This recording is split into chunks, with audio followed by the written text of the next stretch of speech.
Mesdames, Messieurs, merci d'accueillir sur scène le modérateur de la prochaine session, Fadiata, directeur La Nouvelle Tribune, éditorialiste, président du directoire, Maroc.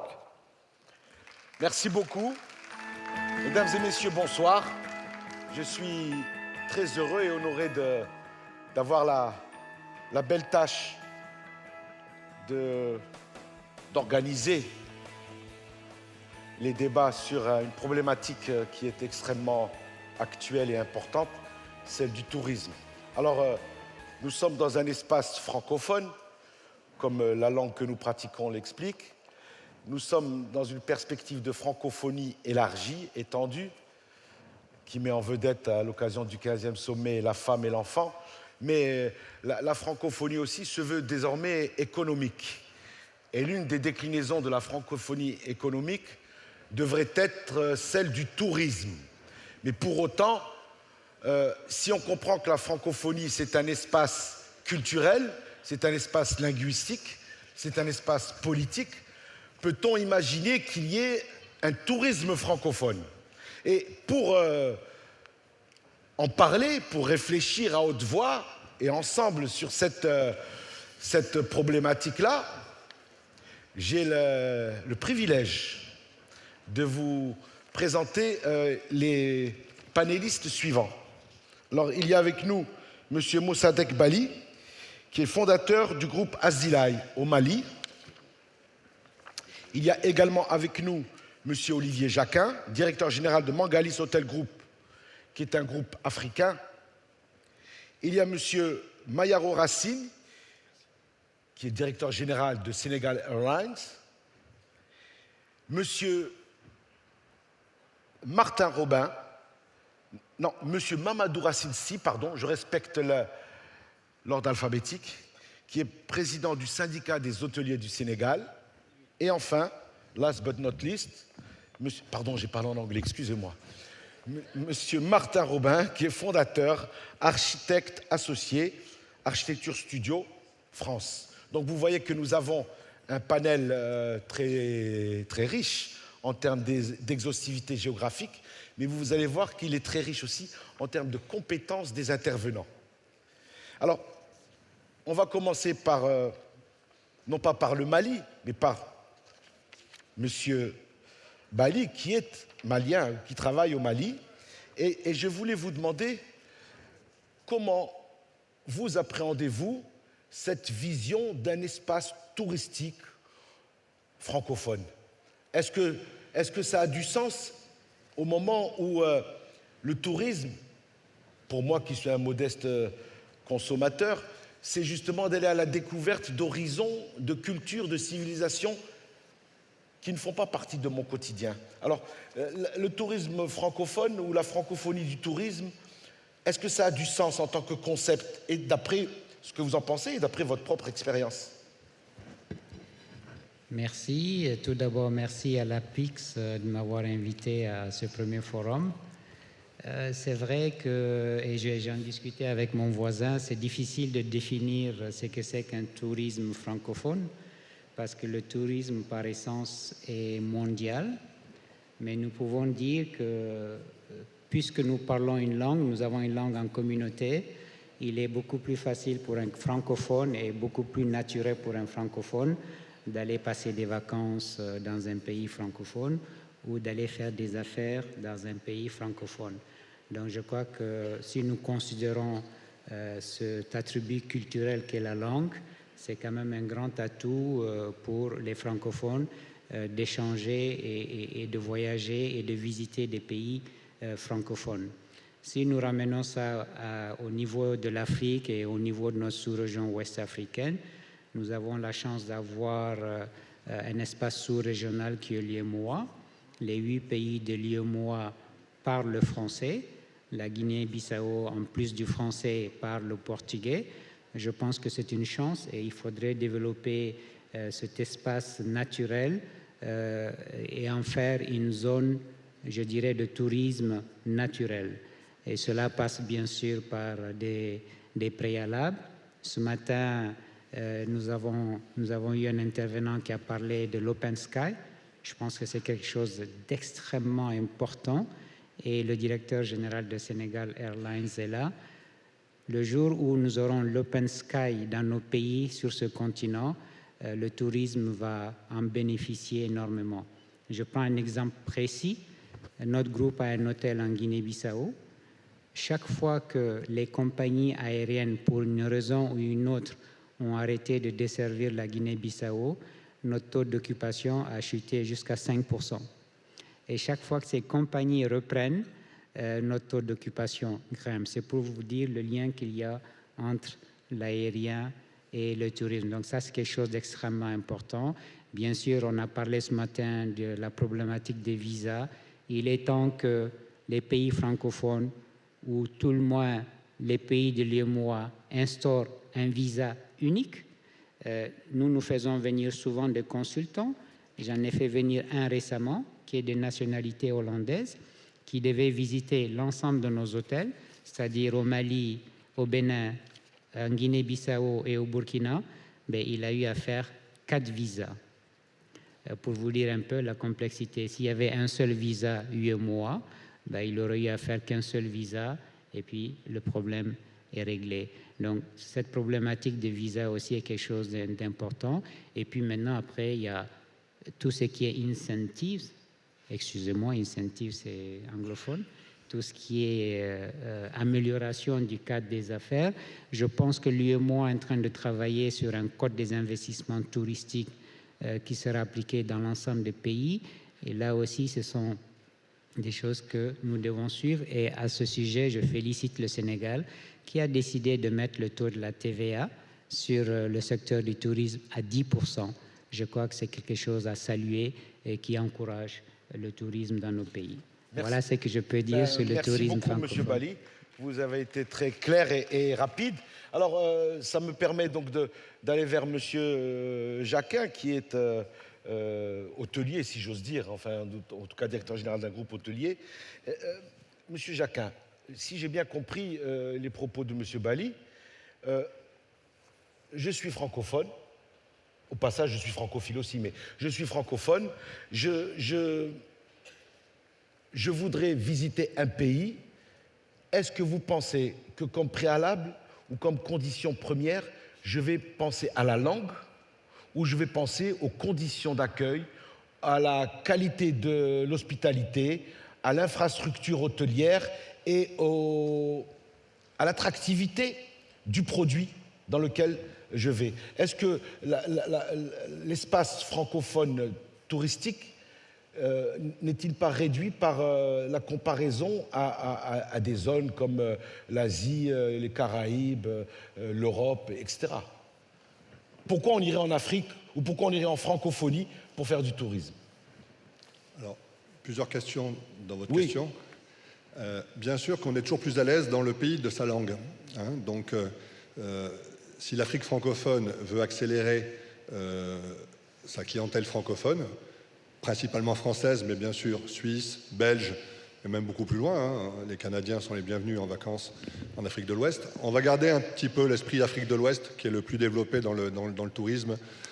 Mais il faut quand même diviser le tourisme par deux. Le tourisme d'affaires et le tourisme individuel de loisirs.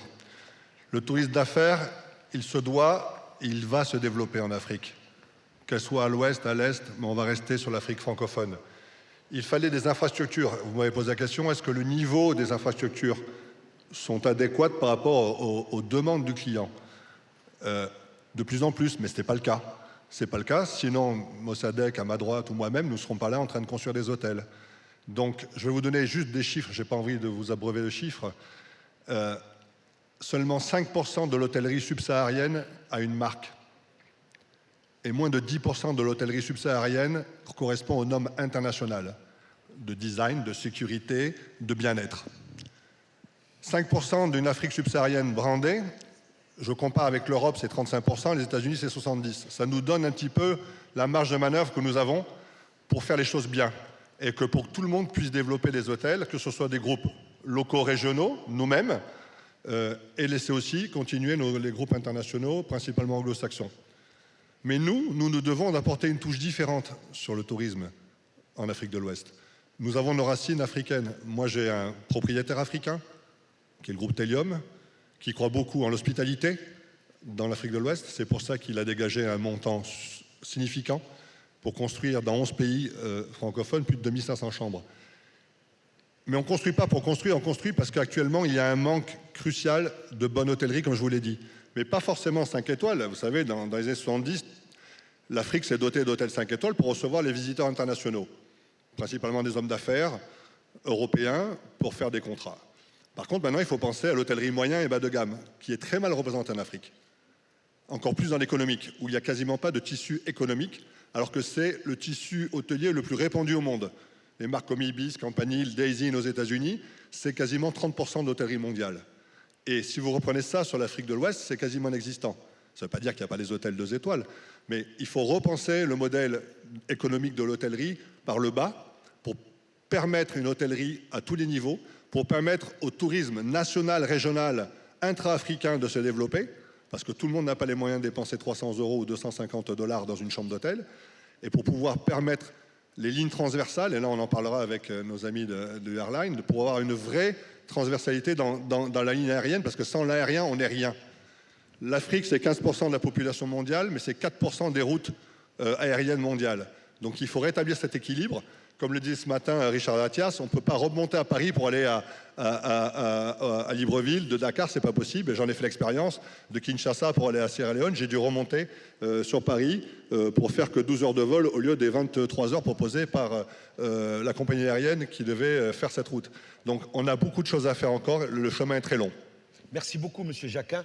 Et j'ai déjà eu, j'ai eu 2 intervenants sur 5 et les 2 se sont arrêtés d'eux-mêmes. Donc c'est un travail fantastique que j'ai parce que je n'ai pas à être méchant, ni à couper, ni à interrompre, ni à brusquer. Alors, Monsieur le directeur général de Sénégal Airlines, Monsieur Mahero Racine, justement, je suis très content de votre présence parce que vos 2 prédécesseurs ont bien montré qu'il n'y aurait de développement touristique que s'il y avait un désenclavement des régions, et notamment avec le concept d'Open Sky, concept qui, pour le Marocain que je suis, a fortement boosté le développement du tourisme dans mon pays depuis son entrée en vigueur au Maroc au début des années 2000.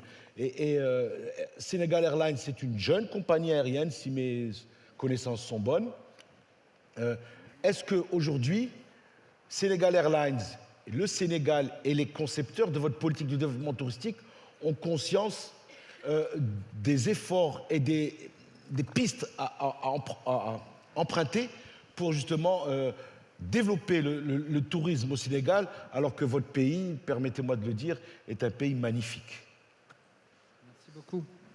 Merci beaucoup. Je répondrai par l'affirmatif, premièrement.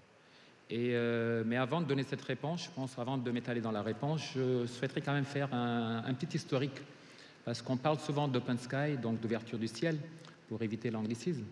Le transport aérien, avant qu'il ne soit transport aérien, on parlait d'aviation.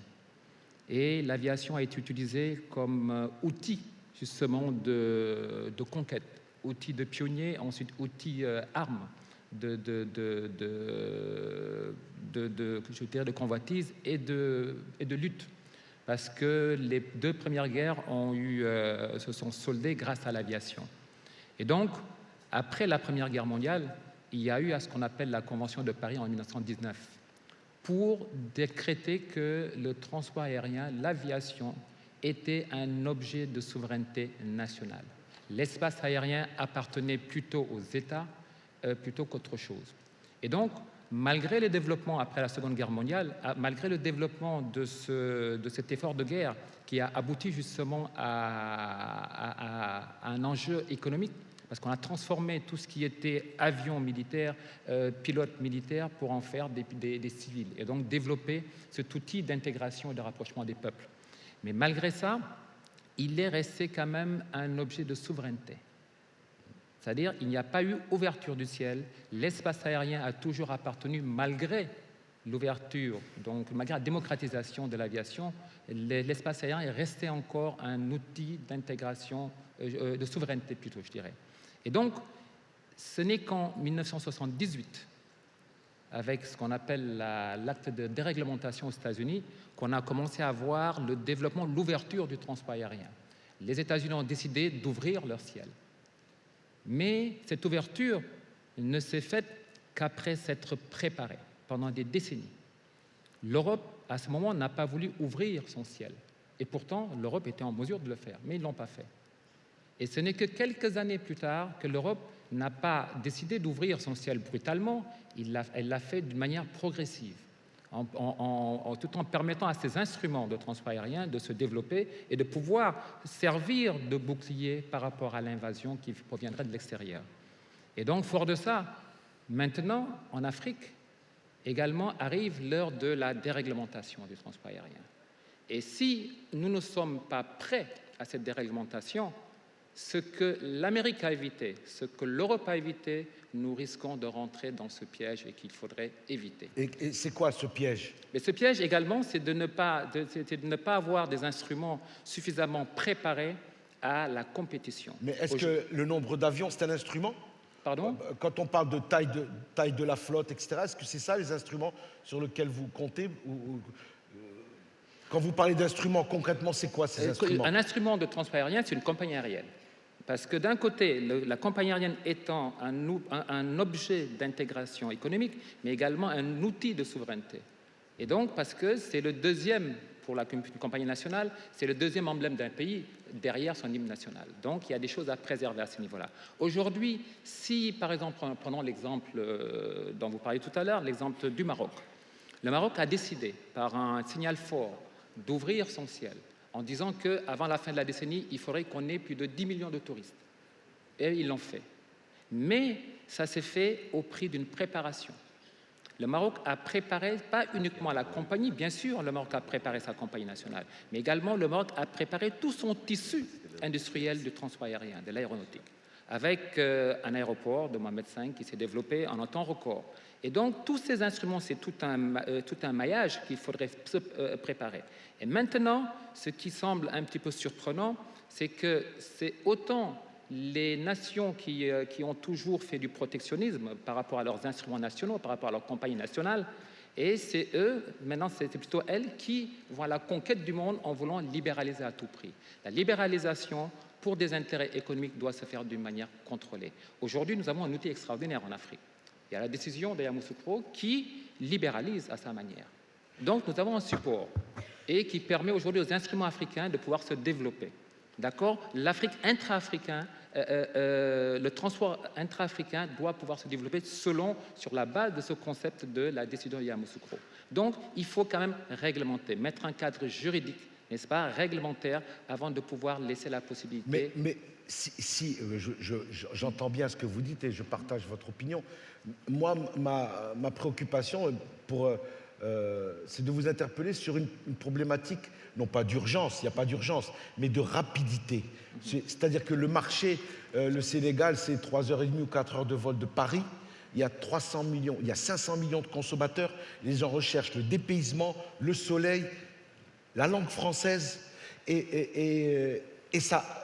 Un bon développement touristique, ça apporte des points de croissance aux économies africaines. Alors, est-ce que on peut pas se dire, au diable la souveraineté aérienne, au diable le pavillon, on fait rentrer des touristes, on fait du chiffre et on distribue plus de richesses au peuple sénégalais. Merci pour cette question. L'État du Sénégal l'a compris.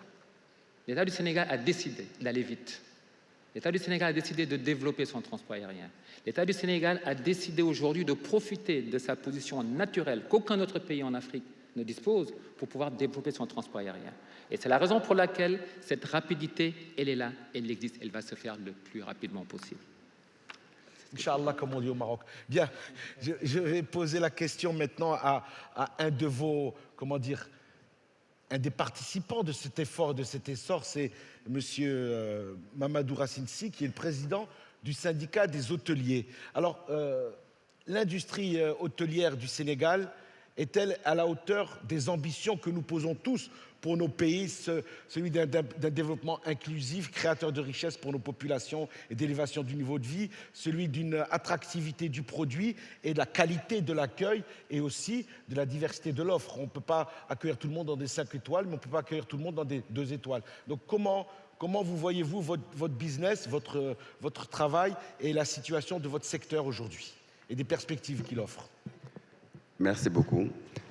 Tout d'abord, je voudrais saluer, en dehors de ma casquette de président du syndicat patronal de l'hôtellerie du Sénégal, je préside aussi le patronat de l'hôtellerie et du tourisme de l'espace UEMOA. Donc ça veut dire déjà que le patronat de l'hôtellerie africain, le patronat africain plutôt de l'hôtellerie n'a pas attendu pour chercher à créer, à mutualiser, je veux dire, un certain nombre de projets et d'avoir une politique touristique commune intégrant évidemment l'UEMOA et son secteur privé. Je voudrais tout d'abord saluer la présence ici de Mossadegh Bali, parce que j'estime que mon ami Mossadegh a été présenté de manière un peu sommaire.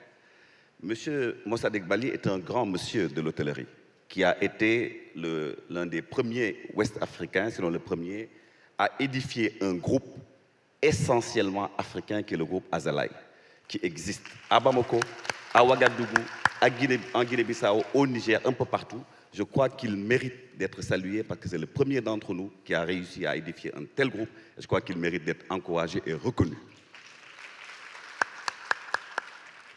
Donc, de ce point de vue-là, également, je voudrais, quand on parle de tourisme, savoir également de quel tourisme on parle. Parce qu'en réalité, j'ai l'impression que voilà un exemple de développement inégal.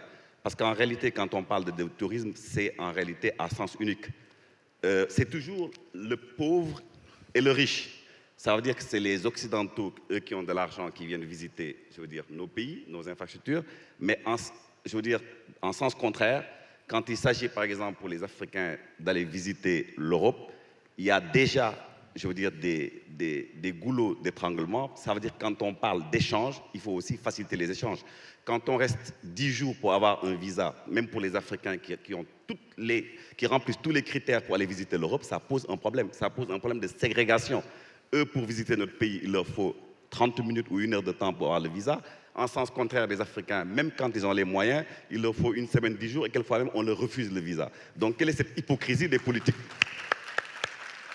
Quelle est cette hypocrisie des politiques qui disent, oui, il faut un développement, il faut développer le tourisme intégré dans la francophonie. C'est vrai, la francophonie, c'est un marché de 700 millions de personnes, mais dans quel sens? Est-ce que c'est à sens unique? Est-ce que c'est simplement pour que les gens du Nord viennent visiter le Sud, n'est-ce pas? Et est-ce que les gens du Sud n'ont pas aussi besoin de visiter le Nord librement, sans les contraintes de circulation, je veux dire, qui existent aujourd'hui?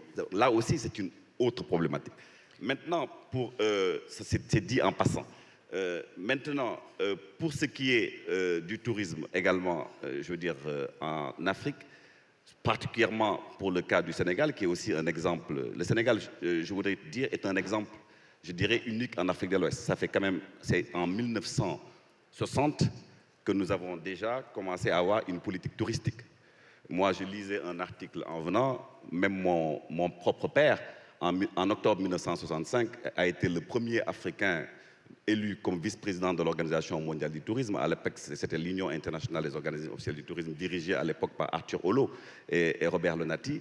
Et je vois la dépêche de l'AFP qui considérait à l'époque que cette élection était l'entrée du continent noir dans le tourisme international. C'est pour vous dire que donc le continent noir africain, je veux dire, son entrée est récente parce que la notion du tourisme, je veux dire, n'a toujours pas été bien comprise dans nos pays.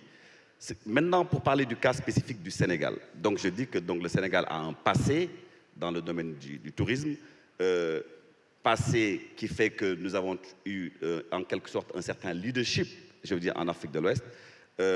Nous avons servi certainement de catalyseur pour les autres pays qui nous entourent, mais aujourd'hui, il faut quand même constater que nous souffrons beaucoup. Nous souffrons beaucoup de facteurs, d'abord de facteurs exogènes, parce que je veux dire, de manière structurelle, nous offrons les mêmes produits et à la limite, ça atteint, n'est-ce pas, un degré de saturation. Ça, c'est un.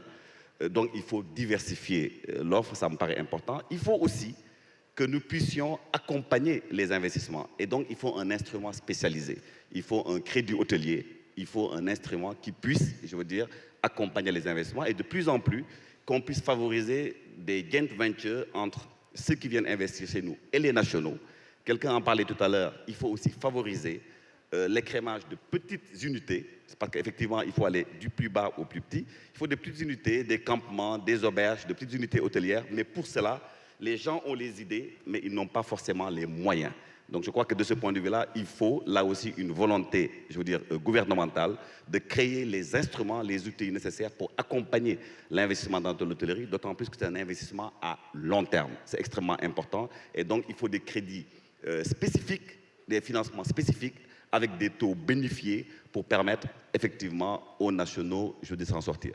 Maintenant, je me réjouis de ce qui nous réunit aujourd'hui. Dernière phrase. Oui. Vous avez encore quelque chose à dire? Oui, oui. Allez-y, la dernière Oui, phrase. Voilà, je disais que je me réjouis de ce qui nous réunit aujourd'hui, parce que ça permet, n'est-ce pas, à tout le monde, particulièrement d'avoir les yeux rivés pour quelques jours sur le Sénégal. Et je pense qu'avec le virus, je veux dire, Ebola, qui là aussi a démontré une certaine perception, je veux dire, négative de notre continent, qui n'a aucune justification, parce que quand Ebola, il y en a aux États-Unis, on n'en fait pas une tragédie. Quand la grippe tue 10 000 personnes en Europe, on n'en fait pas une tragédie. Quand le Ebola tue 6 000 personnes ici, ça devient, je veux dire, le centre du monde, mais de manière négative. Je pense qu'il faut aussi que les schémas évoluent et qu'on sache que maintenant nous sommes un continent majeur. Moi, je me réjouis en tant que, en tout cas, président, directeur général de l'hôtel King Fahd Palace, avec la seule expertise nationale d'avoir accueilli 24 chefs d'État sans couac. Je m'en réussis avec une expertise essentiellement sénégalaise. Je vous suis et vous comprends d'autant que moi j'appartiens à un État africain du Nord, arabe, berbéro-arabe, musulman, et que nous essuyons, nous, par rapport à notre image de marque, toutes les conséquences des attentats et des actions terroristes de Daesh en Irak et en Syrie. Et donc, c'est un problème de perception, d'image qui touche un certain nombre d'États africains du fait effectivement de ce virus ou du fait de le Maroc, c'est l'Algérie, c'est la Tunisie, c'est la Libye, c'est l'Égypte, etc. Et aujourd'hui, et ça, je pense que nous devrions nous aussi avoir une vision, une démarche concertée par rapport aux faiseurs d'informations qui sont au nord et qui divulguent ce type de stéréotypes. Et je m'excuse d'avoir fait cette parenthèse, mais c'est ma casquette de journaliste qui m'a prédisposé à ce commentaire. Alors, on va quand même quitter Ebola, Daesh, et pour revenir à des choses plus saines et plus positives, plus constructives, on a parlé de l'aérien, on a parlé de l'open sky, on a parlé des conditions pour développer le tourisme, mais un touriste, c'est rare de voir en lui la volonté d'aller en pleine nature, en pleine brousse, en pleine savane, en pleine campagne, en pleine montagne. Un touriste, il veut être logé dans de bonnes conditions et disposé d'attractions, de choses à visiter. Et je pense que si on peut croire au développement du tourisme rural, le vrai tourisme au sens industriel du terme, se conçoit près des villes. Et nous avons la chance d'avoir avec nous M. Martin Robin, qui est fondateur, qui est architecte associé d'Architecture Studio, qui est un gros cabinet d'architecture qui travaille dans le monde entier et qui, je pense, a une vision précise du développement de l'architecture touristique, de l'architecture urbaine, et notamment à travers les propositions et les démarches de jeunes architectes. N'est-ce pas? Oui. Déjà, c'est l'heure de la sieste, donc c'est pas forcément un bon moment, mais enfin, bon, on va tâcher de s'en remettre. Oui, en effet, il y a le tourisme des villes et le tourisme des champs, donc je vais parler un petit peu. Mais je voudrais dire déjà sur l'architecture, en effet, pour le tourisme des villes, il faut que les villes soient faites. Et par exemple, Architecture Studio, nous sommes 130 architectes à Paris, 70 architectes en Chine, donc à peu près 200. Au Sénégal, il y a environ 200 architectes. Sénégalais? Oui. Et donc, imaginez qu'Architecture Studio puisse faire toute l'architecture du Sénégal. C'est impensable. Donc, il y a un problème, il y a un manque évident d'architectes au Sénégal et d'urbanisme, qui est la base de tout. On peut dire tout ce qu'on veut, mais 90% des choses qui se construisent se font comme ça. Et donc, il y a un problème pour le tourisme, puisque les villes ne sont pas ce qu'elles devraient être pour attirer le tourisme. Parce que les touristes, ils viennent pourquoi? Il faut des hôtels, mais ils ne viennent pas pour les hôtels. Ils vont dans les hôtels parce qu'ils viennent pour autre chose, soit pour des affaires, soit pour le tourisme de vacances. Et donc, l'un des éléments les plus importants, c'est la qualité de la ville et de ce qui est enchaîné avec la ville, c'est-à-dire les villes secondaires et tout un tas de réseaux qui font que les touristes vont peut-être se promener, aller à droite et à gauche. Je citerai par exemple le Club Med, qui est le tourisme des champs. Le tourisme des champs, c'est la mer, c'est le soleil, c'est les champs, c'est la montagne, etc. Les clubs méditerranéens qui sont beaucoup plus dans cette théorie du tourisme des champs. Le Club Med, dans le monde entier, ça représente moins de 2 millions de touristes par an. Venise, 25 millions de touristes par an, et il n'y a pas de champs. Paris, entre 60 et 80 millions de touristes par an. Donc c'est la ville qui attire le touriste. Et bien sûr, ce qu'il y a dans la ville, hein, quand je dis la ville, c'est les équipements de la ville, etc. Et ensuite, il faut qu'ils soient logés, bien évidemment. Donc ça, c'est un premier point qui me semble très important. Alors, je parlerai un petit peu de... Et cela nous a entraînés, nous, Architecture Studio, à lancer un concours pour les jeunes architectes africains. Parce qu'on sait, même sans le savoir, sans bien les connaître, on en connaît un ou deux, qu'il y a des architectures, des jeunes architectes tout à fait talentueux. Donc on a lancé ce concours il y a presque un an.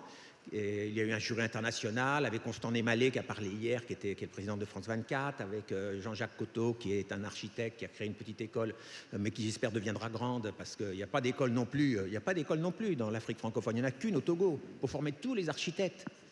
C'est pas normal. Donc il y a Jean-Jacques Cotteau qui a créé une petite école privée à Yaoundé, qui j'espère va prendre son essor. Et donc on a lancé ce concours pour les jeunes architectes qui ont été choisis par ce jury international de très grand niveau, de haut niveau, et les projets lauréats, 3 plus 12, ont été exposés dans le cadre de la Biennale de Venise, ce qui est le meilleur endroit pour faire connaître et reconnaître des architectes et l'architecture de ces architectes. Donc, on les a invités à Venise, ils ont eu un prix, ça a été un moment très émouvant parce qu'ils ont fait des discours tout à fait émouvants. Et on avait fait la même chose 4 ans avant avec la jeune architecture chinoise et 2 ans avant avec la jeune architecture, on pourrait dire Moyen-Orient, enfin des pays de la Ligue arabe, les 29 pays de la Ligue arabe, dont évidemment le Maroc, l'Algérie, etc. Eh bien, je dois dire que les jeunes architectes africains ont modifié ma pensée de voir le monde. En ce sens que on parle beaucoup d'écologie. On est dans, pas l'abstraction, mais dans la technique de l'écologie dans le monde entier. Il y a des discours, et qui sont tout à fait justes, hein, sur le CO2, sur le réchauffement climatique, sur l'isolation, enfin sur tout un tas d'éléments, sur l'eau, etc. Donc, et par contre, j'ai vu, les jeunes architectes africains sont des architectes militants. Il y en a d'ailleurs des Sénégalais, hein, Bouba Barko, qui a fait un magnifique projet d'école au Sénégal. Dans un lieu où il n'y avait pas d'école, mais il y avait un professeur, parce que l'État sénégalais a mis des professeurs à droite et à gauche dans des villages sans école. Donc il fallait bien construire des écoles. Donc il y a eu un travail de militantisme de jeunes architectes, c'était Boubacar Seck. Et ce que j'ai découvert quand même avec émotion, c'est qu'il y avait une prise en compte humaine, enfin de l'environnement, c'est-à-dire des gens, et une prise en compte évidemment de l'écologie, c'est-à-dire de tout ce qui était proche, tout ce qui était existentiel, quoi. C'est même subsistentiel. On pourrait dire que là, le travail en Afrique est existentiel, il est subsistentiel et il correspond à quelque chose qui se fait en rapport avec les gens, ce qui est tout à fait particulier. Et je pense que l'Afrique est le seul continent qui a une part d'authenticité. Merci, monsieur Robin. Merci. Il nous reste 3 minutes. Et je voudrais donner la parole à la salle. Donc, je vais prendre 3 questions. Alors, une, on m'a dit qu'il fallait aller sur la gauche et la droite et il n'y a que le centre qui bouge. Alors, pour madame d'abord, ensuite. Alors, madame, une question, c'est-à-dire vous interpellez, parce que je veux qu'on termine à l'heure. Merci. Bonjour, je m'appelle Djenaba, Madame Ndao. Je suis directrice du cabinet African Development Consulting. J'ai 2 petites questions stratégiques, si vous permettez. La première concerne en fait tout le panel.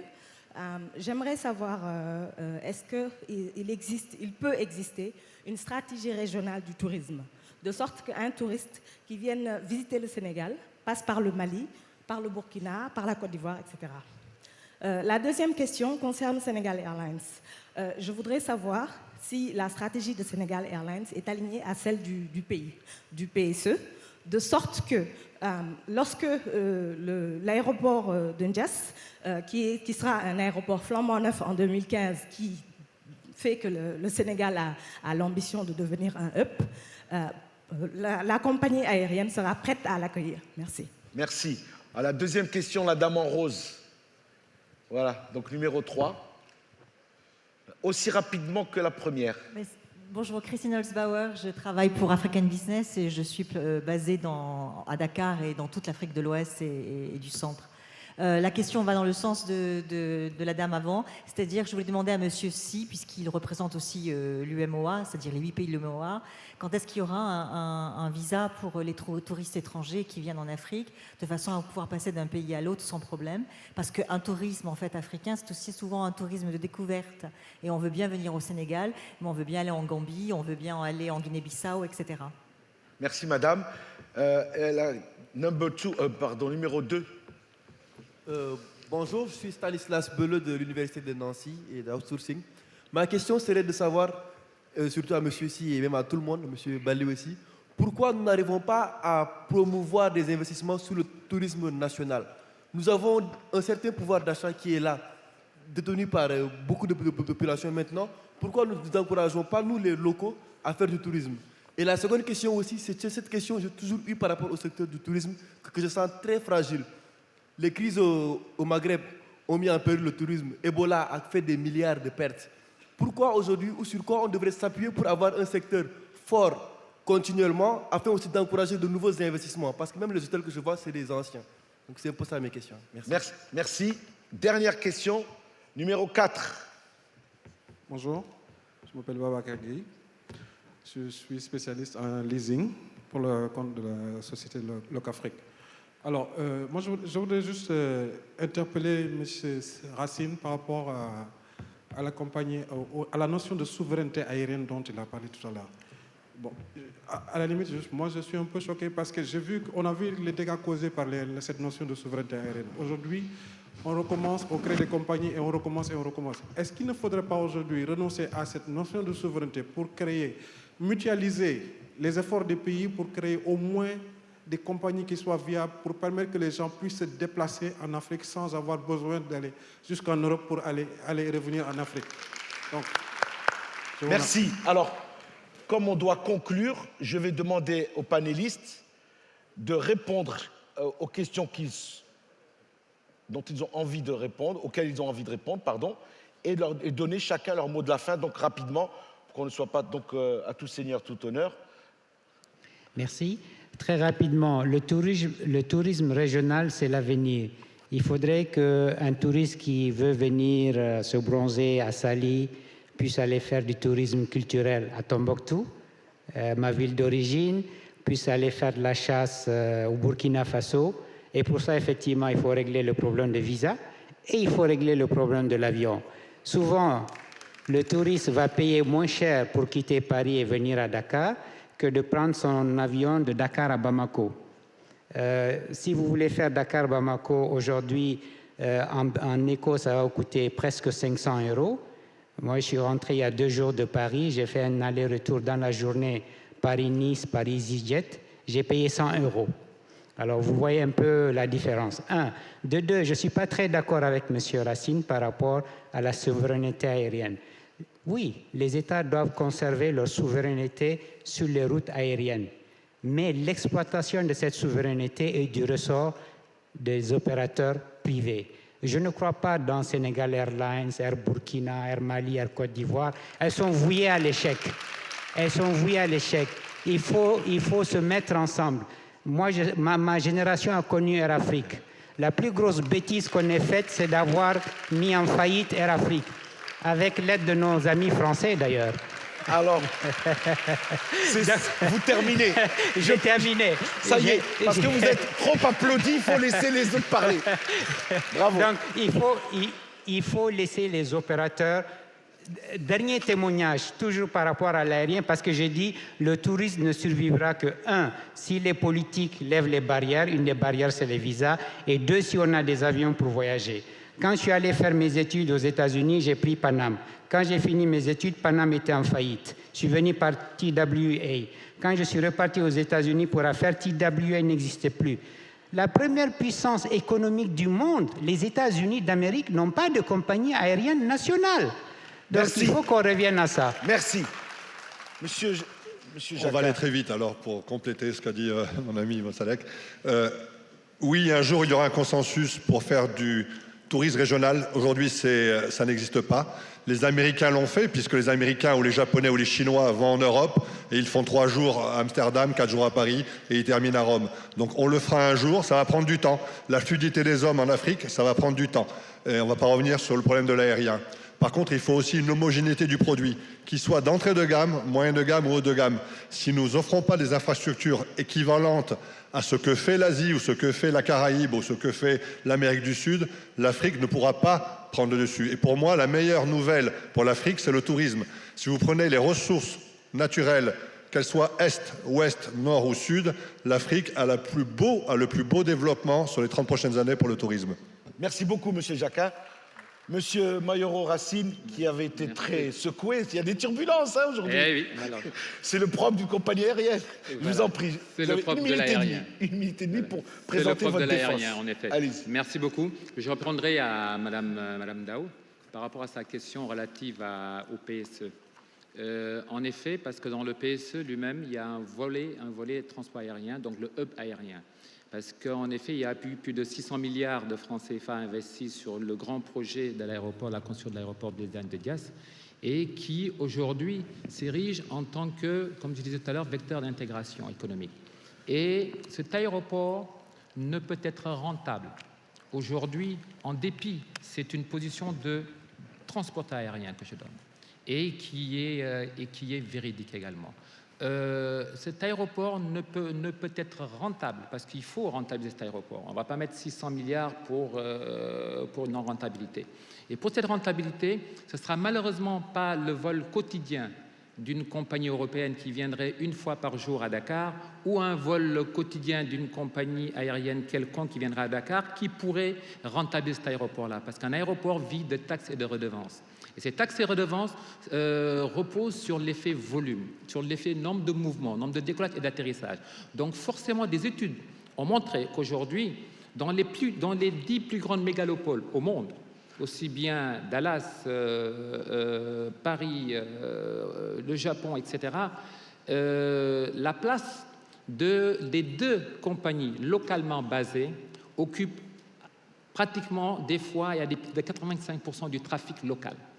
Et aujourd'hui, je peux prendre l'exemple de la RAM. En 2007, la RAM occupait aujourd'hui 62% du trafic local du trafic au Maroc. Donc ça veut dire qu'un des critères de convergence sur la rentabilité d'un aéroport repose essentiellement sur nos compagnies localement basées. Qu'elle soit une compagnie privée ou d'État, c'est pas vraiment ça la problématique, mais une compagnie localement basée parce que ce sera une compagnie qui pourra faire 100, 200 vols par jour et c'est ça qui ramènera des redevances et des taxes au niveau de la rentabilité de l'aéroport.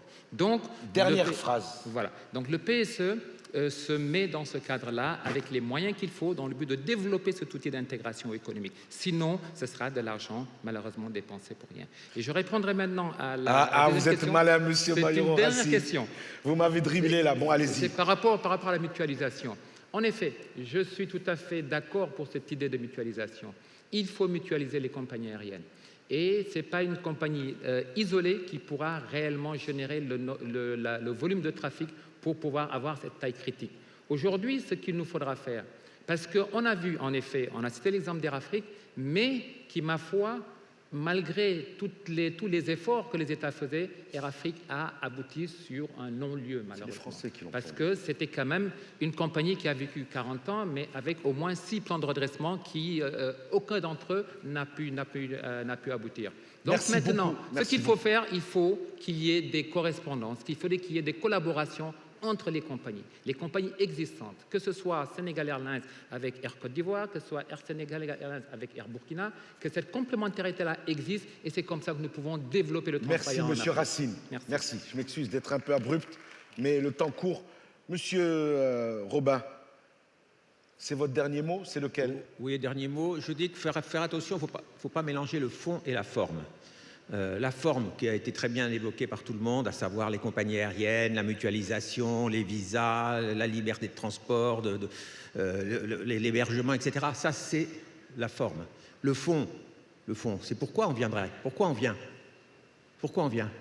C'est pas parce qu'il y a des chambres qu'on vient. C'est pas parce qu'il y a des avions qu'on vient.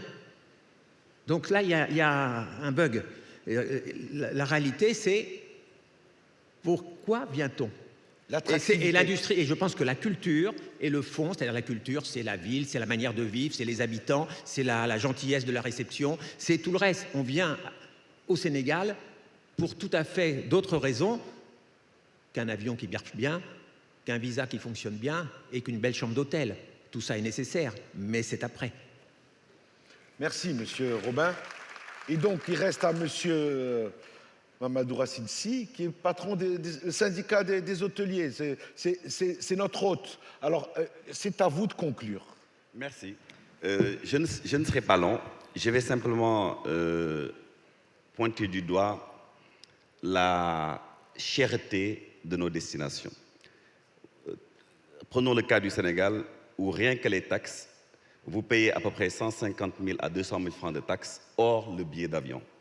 Sans compter la surcharge de carburant, qui même quand le pétrole est au plus bas, ça ne change jamais, le prix ne descend jamais. Ça veut dire quoi? Ça veut dire que nous sommes une destination très chère, nous sommes une destination très peu compétitive, parce que nous ne sommes pas concurrents entre nous, Africains, nous sommes concurrents par rapport à des destinations.